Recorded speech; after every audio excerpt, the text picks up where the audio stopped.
우리가 7대 죄악, Seven Deadly Sins에 대해 알고 있던 모든 것이 사실은 엄청난 오해였다고 말씀드린다면 어떠시겠습니까? 만약 교만, 탐욕, 분노가 벌을 받아야 할 악덕이 아니라 우리가 되찾을 수 있는 왜곡된 슈퍼파워라면요. 도발적으로 들리시나요? 그럴 수도 있습니다. 하지만 오늘 저희는 고정관념과 일반적인 진실의 경계를 넘어선 여정을 함께 떠나볼 겁니다. 저희는 7대 죄악이라는 개념 속에 암호화되어 있는 에소테릭 코드, 즉 비밀 코드를 해독해 볼 것입니다. 그 각각의 죄악 뒤에 숨겨진 진짜 의미가 무엇인지, 그리고 이 비밀을 이해하는 것이 여러분의 삶을 근본적으로 어떻게 바꿀 수 있는지 알게 되실 겁니다. 마음의 준비를 하세요. 이 영상을 보고 나면 여러분이 소위 단점이라고 불렀던 것들을 다시는 예전과 같은 시선으로 바라보지 않게 될 테니까요. 여러분은 모든 죄악 속에 힘이 숨겨져 있다는 것에 동의하시나요? 지금 바로 댓글에 예 또는 아니오를 남겨주세요. 영상 마지막에 이 질문으로 다시 돌아오겠습니다. 우리가 이 비밀스러운 깊은 곳으로 들어가기 전에 먼저 좌표를 설정해 봅시다. 이 유명한 목록은 도대체 어디서부터 시작된 걸까요? 대부분의 사람들은 이것이 성경에 직접적으로 기록되어 있다고 생각하지만 사실은 그렇지 않습니다. 그 뿌리는 4세기 기독교 금욕주의 수도사였던 폰투스의 에바그리우스 이방리웃 폰티쿠스의 저작으로 거슬러 올라갑니다. 원래 그는 입을 개가 아닌 8개의 악한 생각 또는 열정 갈망을 구분했습니다. 이것들은 오늘날 우리가 이해하는 죄라기보다는 영적 깨달음을 얻고 신과 합일하는 길에 놓인 주요 장애물에 가까웠습니다. 이후 6세기에 교황 그레고리오 1세는 이 목록을 유비께로 줄이고 훨씬 더 엄격하고 도덕적인 색채를 입혔습니다. 수세기 동안 사람들을 통제하고 죄책감을 주입하는 데 사용되었던 개념이 바로 이렇게 탄생한 것입니다.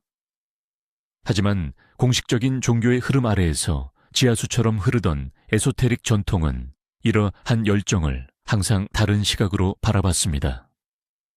그들은 이것을 인간 영혼의 근본적인 에너지, 즉 왜곡되거나 막히거나 잘못된 방향으로 흐르고 있는 에너지로 보았습니다.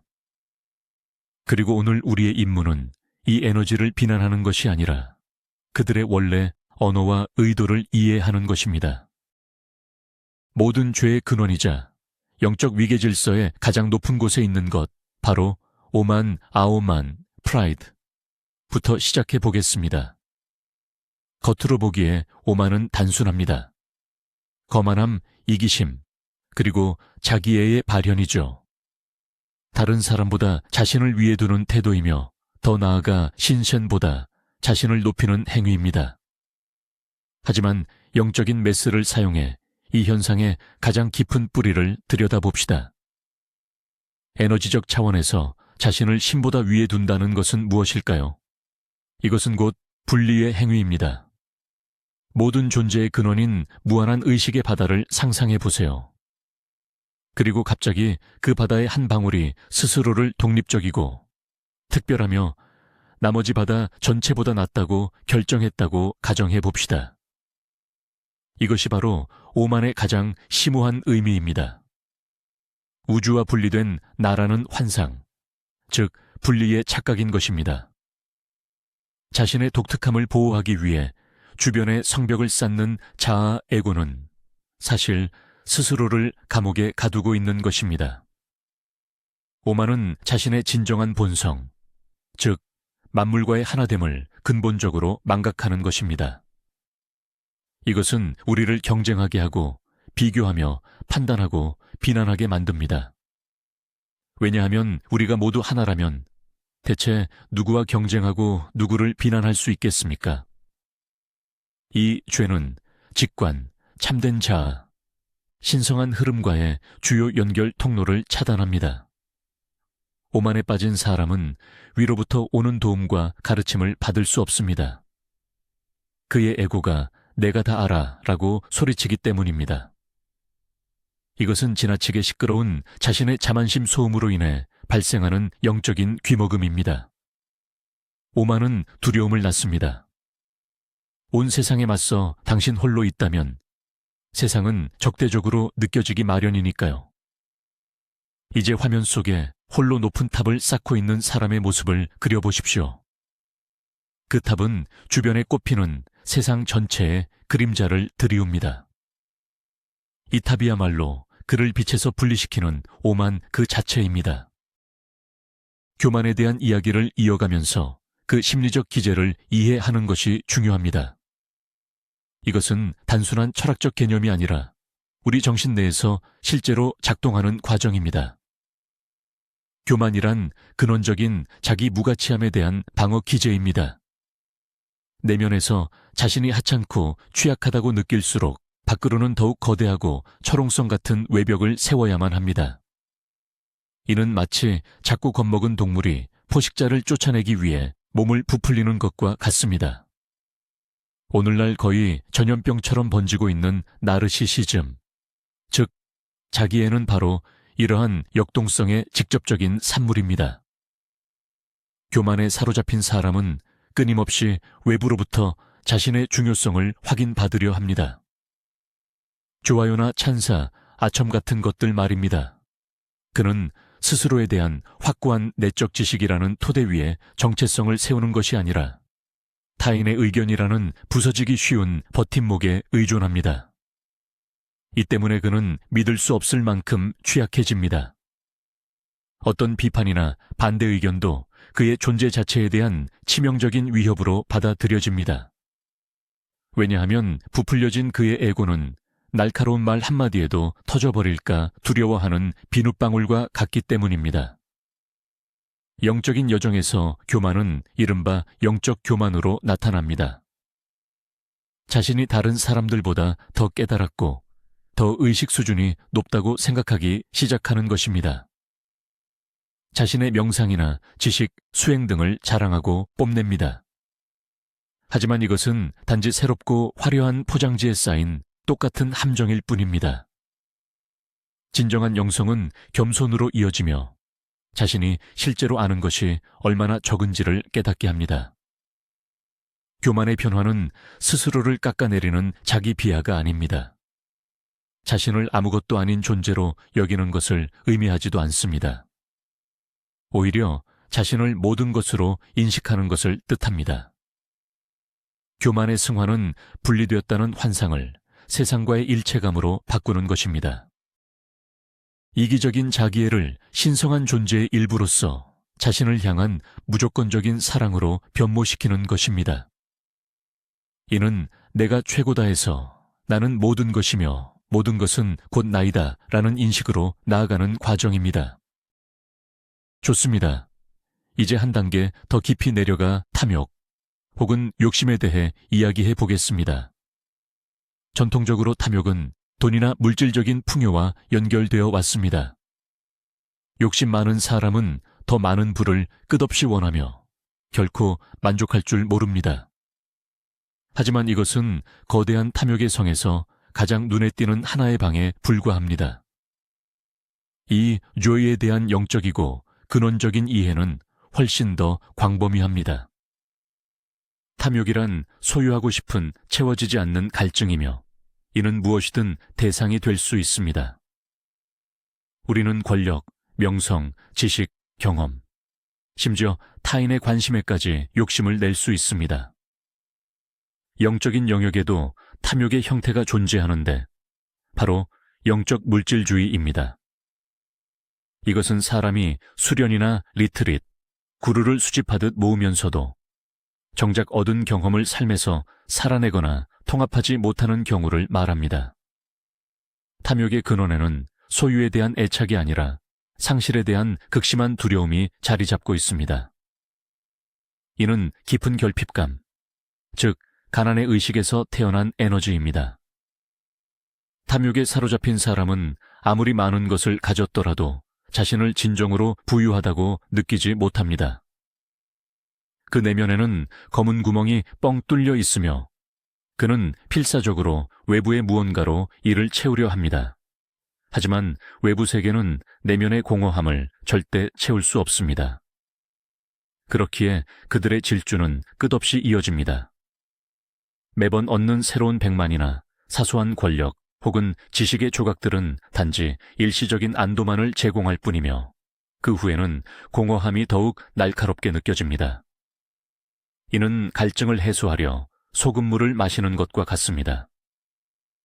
에너지 차원에서 볼 때 탐욕은 일종의 경련, 굳어짐입니다. 에너지가 자유롭게 흐르지 못하게 하는 것입니다. 욕심 많은 사람은 오직 빨아들이기만 하고 내보낼 줄 모르는 펌프와 같습니다. 그는 놓아주는 것을 두려워하며 끊임없이 축적하고 보존하고 저장합니다. 하지만 우주의 법칙에 따르면 무엇인가를 얻기 위해서는 먼저 무엇인가를 내주어야 합니다. 숨을 들이마시려면 먼저 내쉬어야 하는 것과 같습니다. 탐욕은 이러한 근본적인 에너지 교환의 법칙을 위반하며 정체 상태를 만듭니다. 이 정체는 결국 자기 자신을 도구로 만듭니다. 단 하나의 동전도 쓰지 못해 결국 굶어 죽는 금은보화 위에 앉아있는 사람의 모습을 상상해 보십시오. 그렇다면 이 파괴적인 탐욕의 에너지를 어떻게 바꿔야 할까요? 핵심은 우리의 초점을 외부에서 내부로 전환하는 데 있습니다.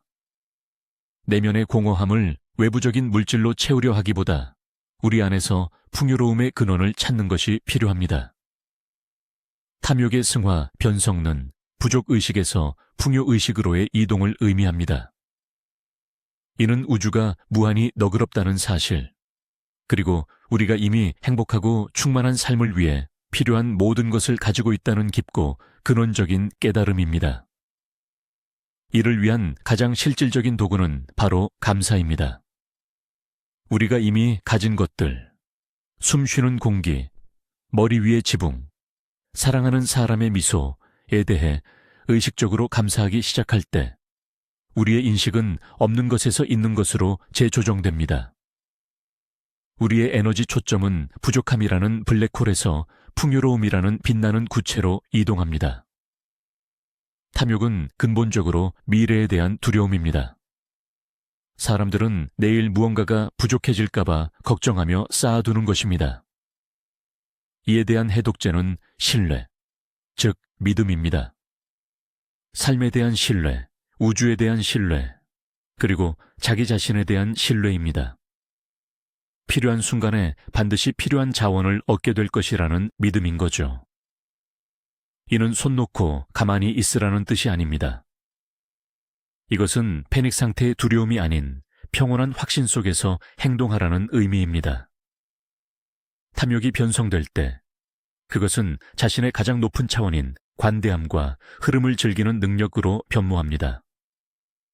진정한 풍요는 소유하는 데 있는 것이 아니라 에너지를 자신을 통해 흘려보내고 나누는 데 있음을 깨닫게 되는 것입니다.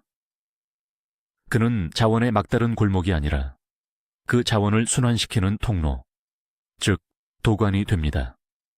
그는 기꺼이 베풀고 더 많이 나눌수록 더 많은 것이 돌아온다는 것을 압니다. 정체되어 있던 에너지가 자신과 주변 세상을 모두 먹여 살리는 풍요의 충만한 강물로 변하는 것입니다. 다음으로 다룰 죄는 바로 정욕입니다.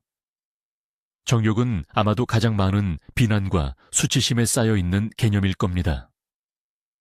우리는 수세기 동안 육체적인 욕망은 더럽고 비천하며 짐승 같아서 반드시 억누르고 통제해야 한다고 배워왔습니다.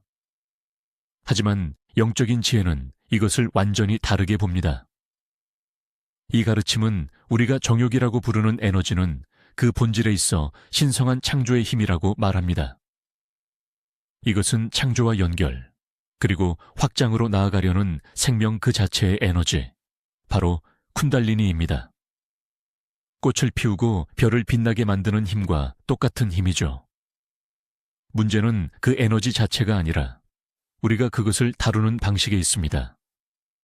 정욕은 그 자체가 성적인 에너지가 아니라 에너지의 왜곡입니다.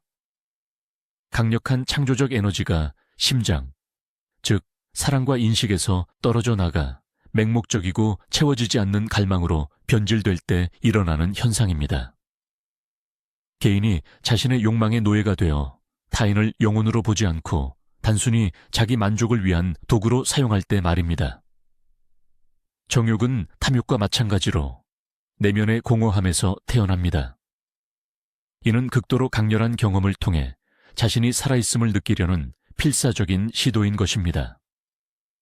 삶이 무미건조하고 무의미하게 느껴질 때 오르가슴이나 짜릿한 스릴을 쫓는 행위는 잠시나마 마음의 감옥에서 벗어나는 유일한 방법처럼 보입니다.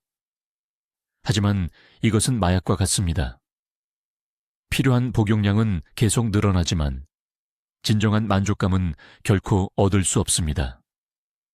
정욕에 대한 영적 이해는 순전히 성적인 측면을 넘어섭니다. 우리는 음식, 권력, 위험, 혹은 드라마에 대한 정욕을 느낄 수도 있습니다. 이는 인간을 사로잡아 그의 자유의지를 빼앗아가는 강렬한 자극에 대한 모든 종류의 통제되지 않는 갈망입니다. 내면의 고통을 잠시라도 멎게 하려고 그 갈망의 대상을 소비하려는 충동인 것입니다. 화면 속의 불나방이 촛불을 향해 달려드는 모습을 상상해 보십시오. 나방은 그 이끌림에 저항할 수 없으며 결국 그 불길에 파괴되고 맙니다. 이것이 바로 정욕의 은유입니다. 성적 욕망의 변형, 트랜스포메이션은 영적 연금술이 가진 가장 강력한 행위 중 하나입니다. 이는 가공되지 않은 거친 에너지를 순수한 의식과 창조력의 황금으로 바꾸는 과정입니다. 이 힘을 억압하거나 완전히 소멸시키려는 것이 목적이 아닙니다. 그것은 당신의 삶 전체를 지탱하는 강물을 막아버리는 것과 같습니다. 진정한 과제는 이 강을 위한 올바른 물길을 만들고 그 흐름을 건설적이고 창조적인 방향으로 돌리는 것입니다. 첫 번째 단계는 수치심과 비난을 제거하는 것입니다. 자신의 성적 에너지를 저주가 아닌 신성한 선물로 인정해야 합니다. 당신의 몸과 그 욕망과 싸우는 것을 멈추세요. 두 번째 단계는 이 에너지를 가슴 마음과 연결하는 것입니다. 성적 끌림이 사랑, 부드러움, 그리고 파트너에 대한 존중과 결합할 때 그것은 더 이상 단순히 욕망이 아닌 탄트라, 즉 신성한 결합이 됩니다. 이것은 단순한 육체적 행위가 아니라 최고의 영적 경험으로 이어질 수 있는 깊은 에너지 교환입니다. 변형된 성적 에너지는 곧 창조의 연료입니다. 많은 위대한 예술가, 시인, 음악가, 그리고 발명가들이 강력한 리비도를 가지고 있었습니다. 그들은 의식적이든 무의식적이든 이 에너지를 육체적인 관계뿐만 아니라 위대한 걸작을 만드는 데 집중하도록 승화시키는 방법을 배웠습니다. 이러한 에너지가 솟아오름을 느낄 때 성적으로 이를 해소할 기회나 의사가 없다면 그 에너지를 창조 활동으로 돌려보세요. 그림을 그리거나 글을 쓰거나 춤을 추거나 새로운 프로젝트를 시작해보세요. 이것이 당신에게 얼마나 강력한 추진력을 줄지 놀라게 될 것입니다.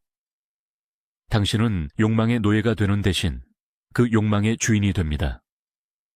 당신은 이 불의 힘을 통제하는 법을 배우고 그것을 파괴적인 불꽃이 아닌 당신의 길을 밝히고 세상을 따뜻하게 하는 빛으로 바꿉니다.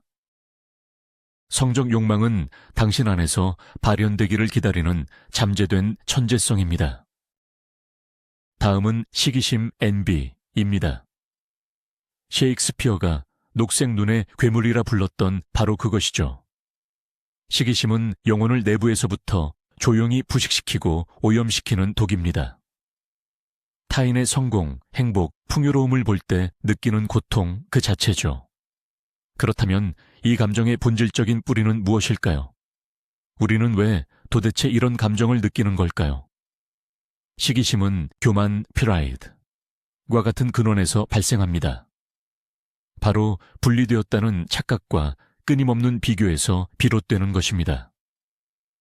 우리 모두가 하나의 거대한 전체의 일부라는 사실을 잊을 때 우리는 누가 더 많이 가졌는가라는 게임에 몰두하게 됩니다.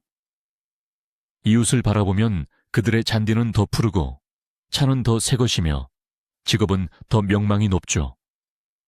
그리고 우리는 그를 축하해주는 대신 고통의 찌름을 느낍니다.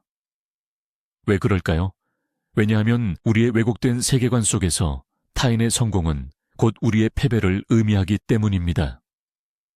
우리는 삶을 제로섬 게임으로 인식합니다. 누군가 이겼다면 우리는 졌다고 생각하는 거죠. 하지만 이것이야말로 가장 큰 착각입니다. 우주는 무한하며 모든 사람이 누릴 만큼 충분한 풍요로움이 존재합니다. 다른 사람의 성공이 당신의 잠재적인 성공을 단 1g도 빼앗지 않습니다. 사실 시기심은 굉장히 중요한 진단 도구입니다. 그것은 만족되지 못한 우리의 욕망과 실현되지 않은 잠재력을 가리키는 나침반의 화살표와 같습니다.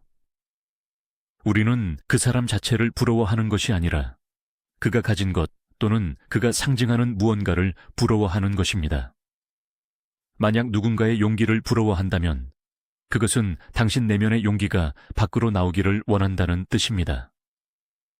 여행의 자유를 시기한다면 당신의 영혼이 모험을 갈망하고 있다는 증거죠. 시기심은 당신의 영혼이 보내는 왜곡된 속삭임입니다. 나도 저렇게 하고 싶어. 나도 저걸 할 수 있어. 라고 말하는 소리인 셈이죠. 하지만 우리는 이 행동의 부름을 듣는 대신 타인을 비난하고 자신을 동정하는 데 에너지를 쏟습니다.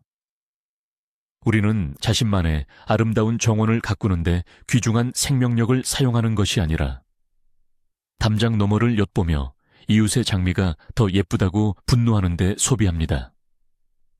이는 마치 왜곡된 거울을 바라보는 사람의 모습과 같습니다. 타인은 거대하고 성공적으로 보이지만 정작 자신은 작고 보잘것없는 존재로 보이게 되는 것이죠. 질투라는 독을 과연 어떻게 약으로 바꿀 수 있을까요? 이 질투를 변화시키는 연금술은 바로 자기 자신에게 정직해지는 것부터 시작됩니다. 우리는 스스로에게 그래, 나는 지금 질투하고 있다 라고 담담히 인정해야 합니다. 그 어떤 비난이나 판단 없이 그저 하나의 사실로 말입니다. 그 다음에는 아주 중요한 질문을 던져야 합니다. 나는 정확히 무엇을 질투하고 있는 걸까? 저 사람이 나에게 보여주는 나의 숨겨진 욕망은 과연 무엇일까? 이 과정은 질투의 초점을 대상에서 나 자신에게로 그리고 나의 본질적인 욕구로 전환시킵니다. 당신이 진정으로 원하는 것이 무엇인지 깨닫는 순간 질투는 당신에 대한 지배력을 잃게 됩니다. 더 이상 괴로운 감정이 아니라 명확한 행동 계획으로 바뀌는 것입니다. 우리는 왜 저 사람만 저걸 가지고 있을까? 대신 내 영혼이 진정으로 원하는 것을 얻기 위해 나는 무엇을 할 수 있을까? 를 고민하기 시작합니다. 파괴적인 에너지가 창조적인 에너지로 바뀌는 순간이죠. 다음 단계는 바로 비교를 영감으로 대체하는 것입니다. 성공한 사람을 단순한 경쟁자로 바라보는 대신 그를 스승이나 성우자로 여겨보세요. 그 사람의 성공은 당신이 원하는 것이 원칙적으로 충분히 달성 가능하다는 것을 증명합니다. 그는 이미 길을 닦았으니 우리는 그에게서 배울 점을 찾을 수 있습니다. 그리고 진심으로 그들의 성공을 기뻐해 주세요. 에너지적인 관점에서 볼 때 이것은 매우 강력한 행동입니다. 다른 사람에게 기쁨과 축복의 에너지를 보낼 때 당신은 스스로를 그 성공의 진동 주파수에 맞추는 것입니다. 이는 마치 우주에게 저는 이 성공 에너지가 좋습니다. 제 삶에 더 많이 끌어당기고 싶습니다. 라고 선언하는 것과 같습니다. 그러면 우주는 반드시 당신에게 화답할 것입니다. 질투를 변형하는 궁극적인 단계는 바로 자기 자신의 고유함을 인식하는 것입니다. 우리 각자에게는 자신만의 독특하고 대체 불가능한 길, 재능, 그리고 은사가 있다는 것을 이해해야 합니다. 따라서 자신의 길을 남의 길과 비교하는 것은 사과나무를 참나무와 비교하는 것만큼이나 무의미합니다. 모든 나무는 저마다 아름다운 방식으로 존재하며 각자의 시기에 열매를 맺습니다. 당신이 오직 자신의 잠재력을 최대한 펼치는 데 집중할 때 다른 사람을 부러워할 시간과 에너지는 자연스럽게 사라지게 될 것입니다. 자, 이제 탐식탄실에 대해 이야기해 봅시다. 겉으로 보기엔 이것은 가장 단순하고 이해하기 쉬운 죄입니다. 그저 지나치게 먹고 마시는 절제되지 못한 행위처럼 보이죠. 하지만 다른 죄들과 마찬가지로 탐식의 본질적인 의미는 훨씬 더 깊고 광범위합니다. 탐식은 단순히 음식을 탐하는 문제가 아닙니다. 이는 내면의 정서적, 영적인 공허함을 외부적인 무언가로 채우려는 시도인 것입니다. 이때 음식은 가장 쉽고 사회적으로도 용인되는 수단일 뿐입니다. 우리가 슬프거나 외롭거나 불안할 때, 혹은 사랑과 삶의 의미를 느끼지 못할 때, 손은 저절로 냉장고로 향합니다. 달콤하고 기름지고 맛있는 것들.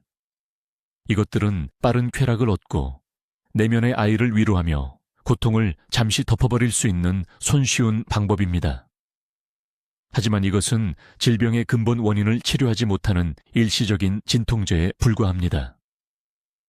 짧은 엔도르핀의 폭발 뒤에는 죄책감, 더부룩한 속, 그리고 이전보다 더 커진 내면의 공허함만이 남습니다. 현대 사회에서 탐식은 새롭고 더욱 교묘한 형태로 진화했습니다. 우리는 쉴 새 없이 뉴스와 소셜미디어 게시물, 드라마를 끊임없이 소비하는 정보 탐식으로 고통받습니다. 우리는 손가락이 무감각해질 때까지 피드를 스크롤하지만 사실 우리의 마음이 갈망하는 것은 정보가 아니라 고요함과 진정한 의미입니다. 우리는 또한 필요 없는 물건을 계속 사들이며 새 쇼핑이 행복을 가져다 주리라 기대하는 소비 탐식에 시달리기도 합니다. 이 모든 것의 근원에는 동일한 역동성이 자리하고 있습니다. 바로 허기 한걸입니다. 하지만 이는 육체적인 허기가 아닌 영적인 허기입니다. 우리는 사랑, 인정, 그리고 자기 자신 및 세상과의 연결을 갈망합니다. 그리고 우리는 이 깊은 허기를 대용품으로 채우려 합니다. 마치 영혼에게 햄버거를 먹이려는 것과 같습니다. 에너지적인 관점에서 볼 때 탐식은 받아들이는 것, 취함과 소화하는 것 사이에 균형이 깨진 상태입니다. 우리는 외부 세계에서 계속 받고 또 받기만 할 뿐, 그것을 온전히 흡수하고 통합하고 소화할 시간과 공간을 스스로에게 주지 않습니다. 그 결과 우리는 육체적, 정신적, 감정적 차원에서 소화 불량을 겪게 됩니다. 사탕, 뉴스, 그리고 물건들의 폭포수 아래 서서 이 모든 것을 억지로 자신 안에 밀어 넣으려다가 결국 그 흐름에 질식해버리는 사람의 모습을 상상해 보십시오. 탐식의 변모는 마음 챙김, 즉 자각을 발전시키는 것에서 시작됩니다. 이는 충동과 행동 사이에 잠시 멈추는 능력입니다. 케이크 조각이나 스마트폰에 손이 닿으려는 순간 1초 동안 멈춰서서 스스로에게 물어봐야 합니다. 지금 내가 정말 느끼는 감정은 무엇인가? 이 행동으로 채우려는 진짜 욕구는 무엇인가? 어쩌면 배가 고픈 것이 아니라 누군가의 포옹이 필요했다는 것을 깨닫게 될지도 모릅니다. 혹은 뉴스를 보고 싶은 것이 아니라 그저 혼자 생각하는 것을 두려워했다는 것을 알게 될 수도 있죠. 이 자각의 멈춤은 불편함, 소비라는 자동적인 회로를 끊어줍니다. 자신의 감정을 무의식적으로 먹어치우는 대신 당신은 그 감정들을 제대로 마주하고 진정한 필요를 충족시킬 적절한 방법을 찾기 시작합니다. 외롭다면 친구에게 전화를 거세요. 슬프다면 눈물을 흘리거나 기분에 맞는 음악을 트세요. 피곤하다면 커피나 설탕으로 자극하지 말고 그저 쉬세요. 변모된 탐식은 의식적으로 향유하는 예술이 됩니다. 이는 서두르지 않고 맛의 모든 뉘앙스를 느끼며 음식을 먹는 기술입니다. 또한 정신을 어지럽히는 것이 아니라 실제로 영양을 공급하는 정보를 선별하여 절제하며 소비하는 능력입니다. 공원 산책, 석양, 고요함 같은 단순한 것들을 즐길 줄 아는 능력입니다. 자연과의 연결, 창의성 혹은 마음속 고요함처럼 내면에서 에너지의 원천을 발견할 때 외부 자극에 대한 의존성은 약해집니다. 당신은 진정한 포만감이 양이 아닌 질에서 온다는 것을 이해하게 됩니다. 온전히 현재에 집중하고 감사하며 먹는 초콜릿 한 조각이 TV 앞에서 급하게 먹어치운 케이크 한 판보다 더 큰 만족감을 줄 수 있습니다. 당신은 이로써 진정한 허기와 거짓된 허기를 구별하고 자신의 영혼이 진정으로 필요로 하는 것으로 영혼을 채우는 법을 배우게 됩니다. 이제 분노 앵거에 대해 이야기해 보겠습니다. 분노는 이 7가지 에너지 중에서도 가장 격렬하고 폭발성이 강한 에너지일 것입니다. 우리 사회는 분노를 파괴적이고 부정적인 감정으로 보고 마땅히 억눌러야 할 대상으로 여깁니다. 화를 내지 마라. 착하게 굴어라. 침착함을 유지해라. 같은 말들은 우리가 어린 시절부터 귀에 박히도록 들어온 말들이죠. 그 결과 수많은 사람들이 표현되지 못한 채 억압된 분노의 덩어리를 안고 살아갑니다. 이 분노는 마치 활화산처럼 언젠가 한 번에 터져 모든 것을 파괴하거나 아니면 내면에서부터 그 사람을 서서히 중독시켜 우울증, 무기력증, 그리고 심지어는 시민성 질환으로 변질되기도 합니다. 하지만 영적인 전통은 완전히 다른 관점을 제시합니다. 분노는 결코 우리의 적이 아닙니다. 오히려 분노는 자신의 경계를 지키고 자신의 진실을 주장하며 앞으로 나아가 장애물을 극복하게 해주는 생명 유지의 필수적인 에너지입니다. 이것은 우리를 파괴하거나 모욕하려는 대상에게 안 돼 라고 외치는 신성한 불꽃인 것입니다. 역사 속에서 의로운 분노야말로 예언자들로 하여금 불의를 규탄하게 만들었고 혁명가들이 폭군을 타도하도록 이끈 근본적인 힘이었습니다. 문제는 언제나 그렇듯 에너지 자체에 있는 것이 아니라 그 에너지가 왜곡될 때 발생합니다. 분노가 맹목적이고 통제 불가능한 경로 레이지로 변질될 때, 문제 해결이 아닌 타인을 파괴하는 데 초점을 맞출 때, 바로 그때 분노는 파괴적인 죄악이 되는 것입니다. 이 파괴적인 경로는 건강하고 자연스러운 분노가 오랫동안 억압되어 왔을 때 터져 나옵니다. 마치 끓어오르는 솥을 뚜껑으로 억지로 눌러 막으려고 하는 것과 같습니다. 조만간 수증기가 뚜껑을 날려버리고 큰 폭발이 일어나게 되겠죠. 이처럼 우리가 우리의 경계가 침해되었다거나 욕구가 충족되지 않았다는 분노의 신호를 지속적으로 무시하게 되면 에너지가 응축되어 부적절하고 파괴적인 경로의 형태로 분출되는 것입니다. 본질적으로 분노는 우리의 개인적인 공간과 가치, 그리고 우리의 온전함을 지키는 내부의 수호자입니다. 이 수호자의 목소리를 무시하는 것은 모든 침입자에게 성문을 활짝 열어주는 것과 마찬가지입니다. 분노의 전환은 통제되지 않은 불길을 집중된 레이저 광선으로 바꾸는 예술입니다. 이것은 단순히 억누르는 것이 아니라 이 강력한 에너지를 의식적으로 관리하고 올바른 방향으로 이끄는 것입니다. 첫 번째 단계는 바로 자신의 분노를 인정하는 것입니다. 스스로에게 화를 느낄 권리를 허락하는 거죠. 특정한 상황에 대한 정상적이고 건강한 반응임을 깨닫는 것입니다. 자신의 분노를 두려워하거나 스스로를 비난하지 않을 때 분노는 더 이상 적이 아니라 든든한 아군이 되어줍니다. 두 번째 단계는 분노를 건강하게 표출하는 법을 배우는 것입니다. 분노를 억압하는 것은 해롭지만 주변 사람들에게 화풀이하는 것 역시 해결책이 아닙니다.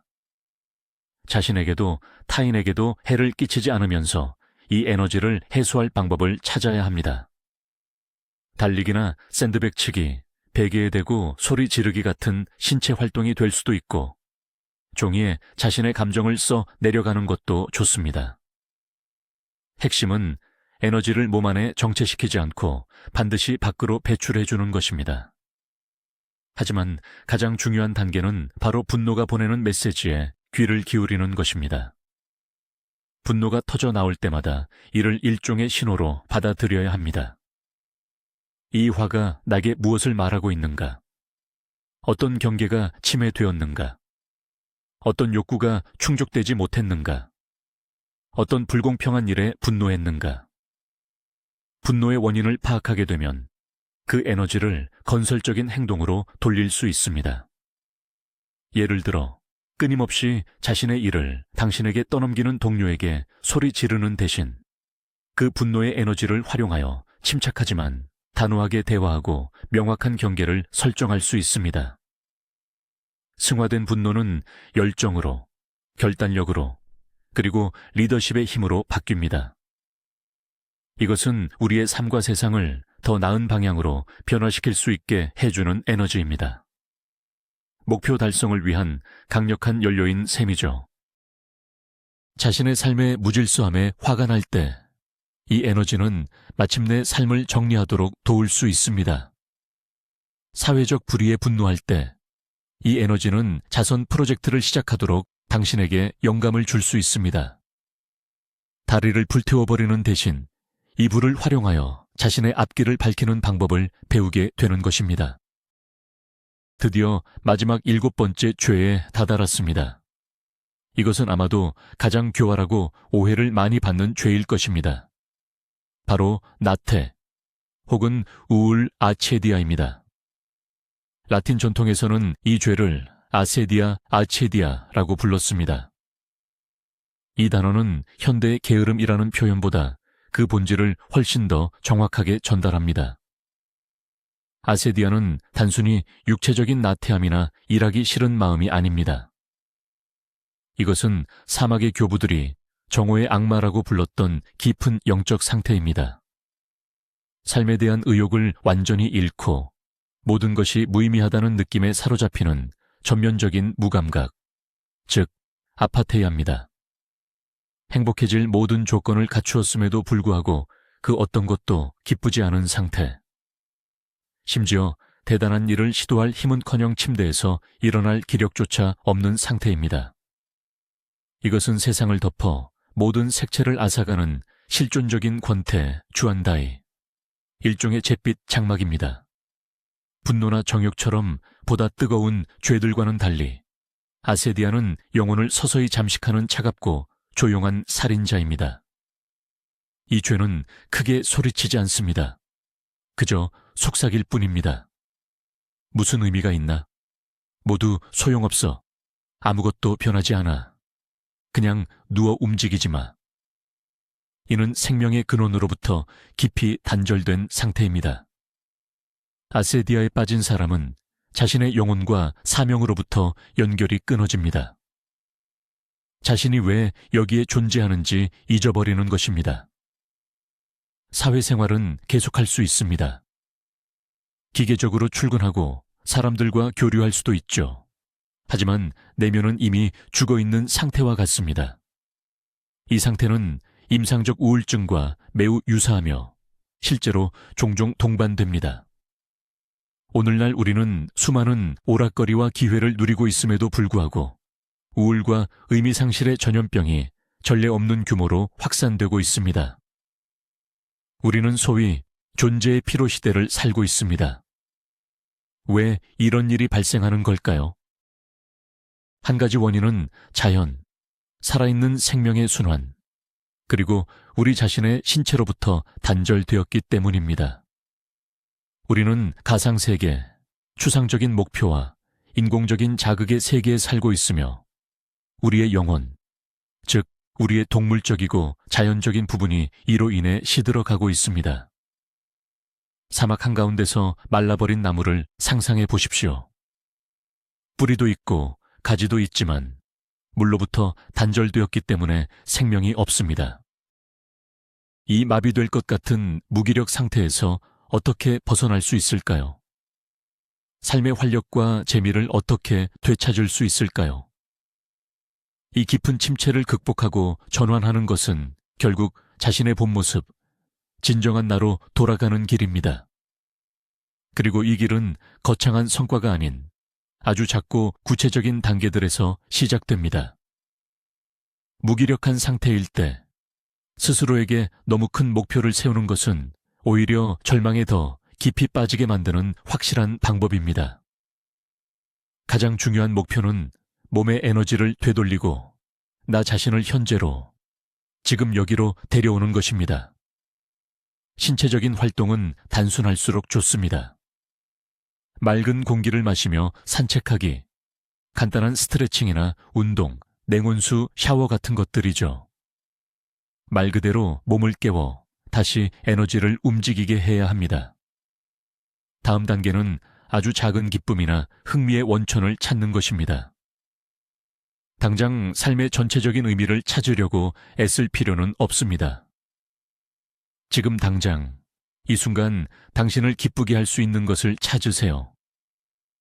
향긋한 차 한 잔, 좋은 음악, 혹은 반려동물과 잠시 놀아주는 것 같은 사소한 일도 좋습니다. 목표는 잠시나마 이 회색빛 무관심의 장막을 찢고 아주 작은 빛의 섬을 만드는 것입니다. 또한 무기력 상태를 악화시키는 의미 없는 정보의 흐름과 불필요한 교류를 제한하는 것이 중요합니다. 대신 영혼에 활력을 주는 것들을 찾아야 합니다. 좋은 책, 마음이 맞는 사람과의 대화, 자연을 조용히 바라보는 것과 같은 활동들 말입니다. 이러한 과정을 거쳐 변화된 무기력은 깊은 지혜와 성찰로 바뀝니다. 종종 이 침체의 상태는 삶을 재정비하고 더 깊은 의미를 찾기 위해 반드시 거쳐야 할 필요한 멈춤, 일종의 영혼의 어두운 밤과 같습니다. 겨울이 지나면 반드시 봄이 오듯이 말입니다. 이 상태를 벗어난 사람은 완전히 새롭게 태어납니다. 이전에는 무심코 지나쳤던 소소한 기쁨들을 비로소 소중히 여기게 되죠. 그는 사회가 강요하는 목표가 아닌 자신의 심장에 진정으로 반응하는 것에서 자신의 진정한 소명을 발견합니다. 정체되어 있던 에너지는 자신의 길을 향한 고요하고 확신에 찬 의미 있는 움직임으로 변모합니다. 이제 각 죄를 개별적으로 살펴보았으니 시야를 넓혀 이 시스템 전체를 조망해 봅시다. 이 전체 구조가 우리에게 드러내는 궁극적인 비밀은 무엇일까요? 비의적 지혜에 따르면 7가지 대죄는 사실 신성한 근원과의 연결이 왜곡되는 7가지 단계를 설명하는 지도입니다. 이는 우리의 순수한 영혼 에너지가 물질계와 에고의 미로 속에서 어떻게 얽매이고 길을 잃는지 보여주는 지도와 같습니다. 교만 아오만은 우리가 전체와의 하나됨을 잇고 분리되는 최초의 행위입니다. 이것이 나머지 모든 문제의 근원입니다. 이 분리감과 고독함에서 바로 두려움이 태어납니다. 그리고 이 두려움이라는 독성 씨앗에서 나머지 모든 죄들이 자라납니다. 탐욕, 탄유, 은 부족함에 대한 두려움, 즉 이 적대적인 세상에서 내가 무언가를 놓치거나 갖지 못할 것이라는 불안감입니다. 음욕, 인유과 폭식, 파우시, 은 내면의 공허함에 대한 두려움이며 이를 외부의 쾌락으로 채우려는 시도입니다. 질투, 지두는 자신의 무가치함에 대한 두려움이 타인의 성공에 투사되는 것입니다. 분노, 번조는 파괴당할지도 모른다는 두려움이며 세상을 방어하기 위해 쌓아 올린 우리의 경계가 침범당했을 때 일어나는 격렬한 반응입니다. 그리고 나텔란다이 혹은 권태는 이 모든 투쟁의 피로 절망, 그리고 삶의 겉보기 무의미함 앞에서 모든 것을 포기하고 투항하는 최종 지점입니다.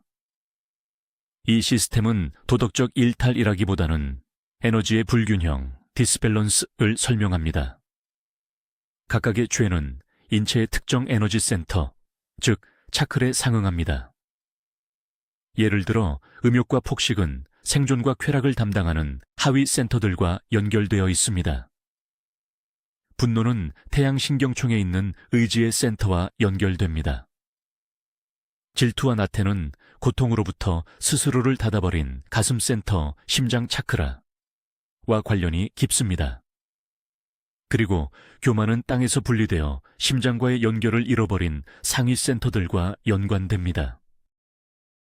그러므로 이러한 에너지들을 다루는 작업은 단순히 정신적인 훈련이 아니라 깊은 차원의 육체적이고 에너지적인 수련 프랙티스이 되는 것입니다.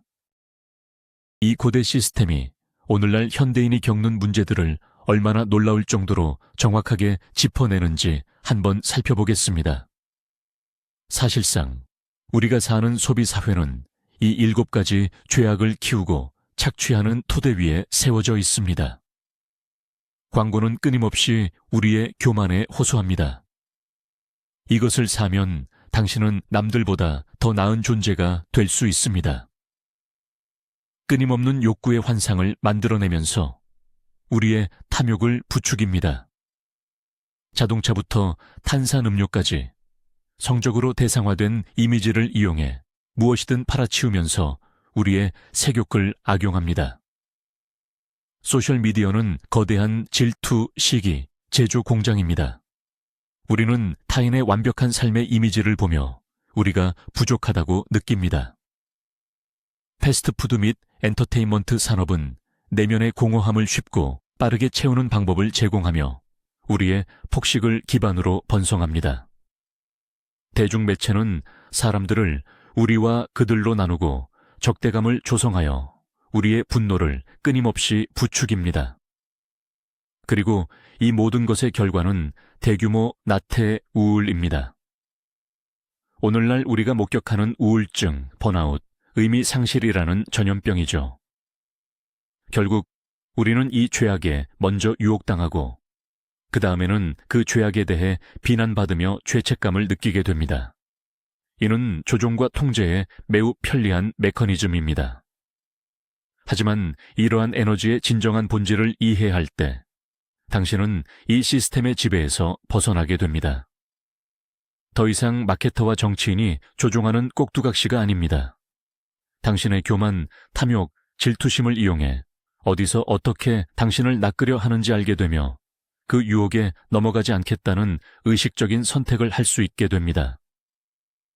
7가지 죄악의 심오한 의미를 이해하는 것은 단순히 흥미로운 정보가 아닙니다. 그것은 현대 사회에서 내면의 자유와 주권을 얻기 위한 도구입니다. 이것은 대중문화라는 정글 속에서 길을 잃지 않고 당신의 영혼과 연결을 유지하도록 돕는 지도입니다. 우리가 반드시 이해해야 할 핵심 아이디어는 이 7가지 에너지가 본질적으로 나쁜 것이 아니라는 점입니다. 순수하고 왜곡되지 않은 형태로 존재할 때 이 에너지는 충만한 삶을 위해 절대적으로 필요합니다. 이제 이 에너지들의 밝은 면을 살펴보겠습니다. 변형된 교만은 자존감, 자기 존중, 그리고 자신의 신성한 가치에 대한 깊은 깨달음으로 바뀝니다. 이는 오만함이 아니라 외부의 인정이나 확인을 필요로 하지 않는 고유한 자기 확신입니다. 변형된 탐욕은 성장을 향한 야망, 발전, 그리고 자신뿐만 아니라 타인을 위한 풍요를 창조하려는 열망으로 변모합니다. 이것은 진보를 이끄는 성취의 에너지입니다. 변형된 정욕은 새로운 생명, 새로운 프로젝트, 예술 작품, 그리고 깊고 사랑스러운 관계를 창조하도록 돕는 신성한 창조 및 성적 에너지로 승화됩니다. 변형된 질투는 영감과 건강한 경쟁심으로 바뀌어 우리 자신이 더욱 나은 버전이 되도록 동기를 부여합니다. 변형된 탐식근, 미식가적인 삶, 즉 양보다는 질을 소중히 여기고 삶의 모든 현상을 음미하며 즐기는 능력으로 변합니다. 변형된 분노는 열정, 결단력, 진실을 옹호하고 약자를 보호할 수 있는 능력으로 나타납니다. 이것이 바로 빛의 전사가 가진 에너지입니다. 그리고 변형된 무기력 또는 나태는 지혜, 소중한 성찰 능력, 그리고 고요함 속에서 진정한 평화와 의미를 발견하는 능력으로 변모합니다. 결국 우리가 치명적인 죄라고 부르는 것들은 사실 우리의 신성한 힘 중 하나가 지닌 그림자 면일 뿐입니다. 우리의 임무는 이 그림자들을 잘라내어 버리는 것이 아니라 의식의 빛을 비추어 그 힘을 우리의 인격체에 통합하는 것입니다. 자신과의 싸움은 결코 답이 될 수 없습니다. 진정한 온전함으로 가는 길은 우리가 나쁘다고 여겨왔던 모든 부분까지도 수용하고 변화시키는 데 있습니다. 그렇다면 실제로 이러한 변화, 즉 트랜스포메이션은 어떻게 일어날까요? 심리치료부터 영적인 수련에 이르기까지 수많은 방법과 기술들이 존재합니다. 하지만 그 모든 것의 바탕에는 단 하나의 원칙이 깔려 있습니다. 바로 판단 없는 관찰입니다. 질투, 분노 혹은 우울감이 치밀어 오를 때 우리의 첫 반응은 둘 중 하나입니다. 그 감정을 억누르거나 아니면 감정 자체와 동일시하여 충동적으로 행동하는 것입니다. 이 두 길 모두 막다른 골목으로 이어집니다. 연금술적, 즉 변화를 위한 길은 바로 자기 자신의 상태를 관찰하는 사람이 되는 것입니다. 한 발짝 물러나 스스로에게 말해보는 것이죠. 오, 흥미롭군. 지금 내게 분노의 에너지가 올라왔구나. 내 몸에서 이 에너지는 어떻게 느껴지지? 어디에서 느껴지는가? 이 감정이 어떤 생각을 만들어내는가? 이때 우리는 그 분노에 대해 자신을 비난하지도 않고 서둘러 남에게 표출하려고도 하지 않습니다. 그저 과학자가 자연 현상을 연구하듯 호기심을 가지고 그것을 탐구하는 것입니다. 바로 이 순간 기적이 일어납니다. 감정에 깊이 개입하지 않고 관찰할 때 그 감정은 당신에 대한 지배력을 잃기 시작합니다. 당신은 더 이상 그 감정 자체가 아니라 그것을 바라보는 관찰자가 되는 것입니다. 당신과 감정 사이에 생긴 그 공간에서 선택의 자유가 생겨납니다. 이 에너지를 어떻게 다룰지 결정할 수 있게 되는 것이죠. 이전에 이야기했듯이 건설적인 방향으로 사용할 수도 있고 아니면 하늘의 구름처럼 그저 사라지도록 내버려 둘 수도 있습니다. 이러한 자각적인 관찰 능력이야말로 모든 내면 작업의 핵심 열쇠입니다. 명상, 일기쓰기, 마음챙김 수련 등을 통해 이 능력을 기를 수 있습니다. 이는 마치 근육을 단련하는 것과 같습니다. 처음에는 어렵고 마음은 계속해서 습관적인 반응으로 미끄러지기 쉽습니다. 하지만 수련을 거듭할수록 내면 세계를 통제하는 데 더욱 능숙해집니다. 당신은 더 이상 우연한 감정의 파도에 휩쓸리는 키 없는 배가 아닙니다. 바람과 파도의 힘을 자신에게 이롭게 활용하며 정해진 목표를 향해 자신 있게 항해하는 선장이 되는 것입니다. 또 하나의 중요한 측면을 짚고 넘어가겠습니다.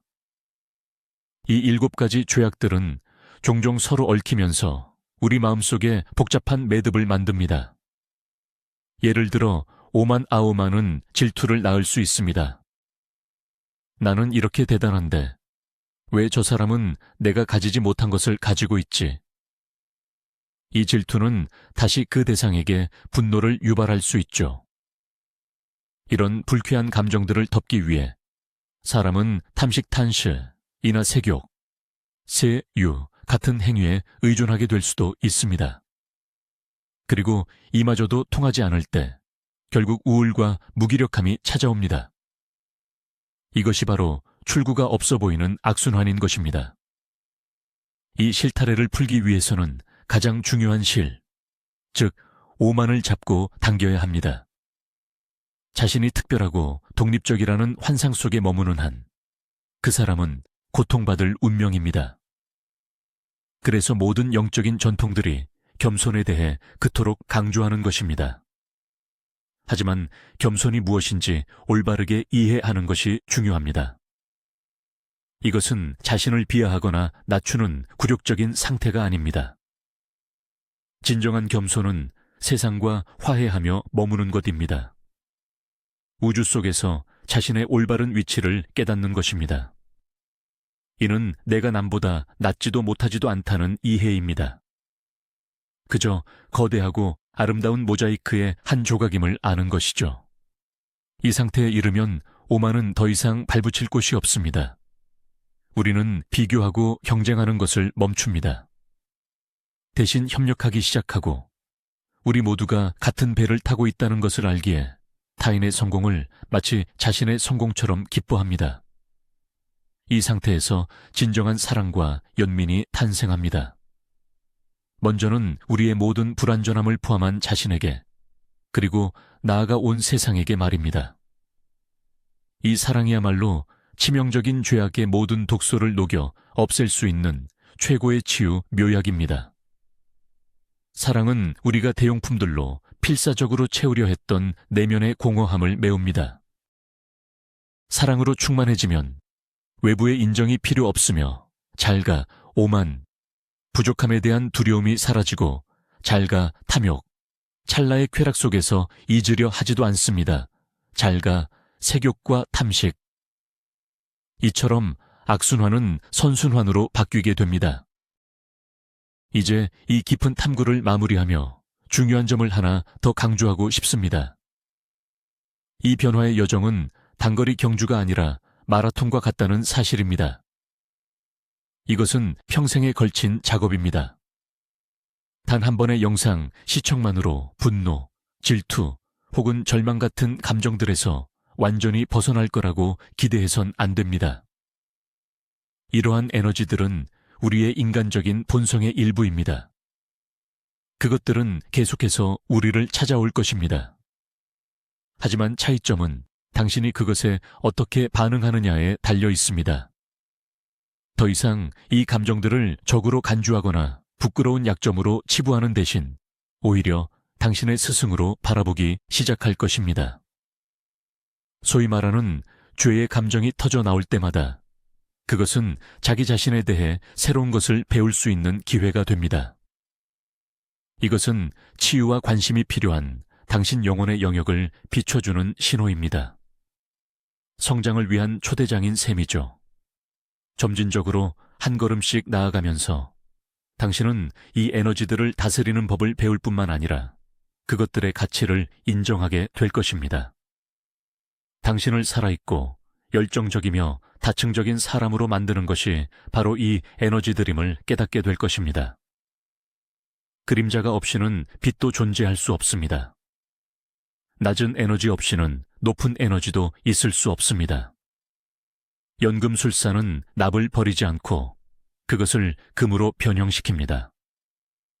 마찬가지로 당신의 목표는 당신의 죄를 제거하는 것이 아니라 그것을 당신의 가장 위대한 미덕으로 변형시키는 것입니다.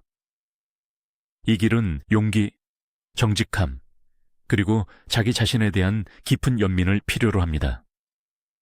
무너지는 순간도, 절망적인 시간도 있겠죠. 그것은 지극히 정상입니다. 중요한 것은 멈추지 않고 계속 관찰하며 계속 배우고 다시 당신의 마음으로 돌아오는 것입니다. 그리고 기억하십시오. 당신은 이 여정에서 절대 혼자가 아닙니다. 지구상의 모든 이들이 이와 똑같은 내적 싸움과 변화를 겪고 있다는 사실을, 이것을 이해할 때 우리는 서로를 판단이 아닌 깊은 공감과 존중으로 바라볼 수 있습니다. 자, 그럼 우리의 여정을 마무리하며 정리해 봅시다.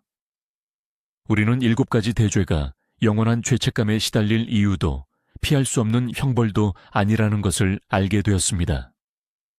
이것들은 우리의 인간 본성에 필수적으로 내재된 변형된 신성한 에너지입니다.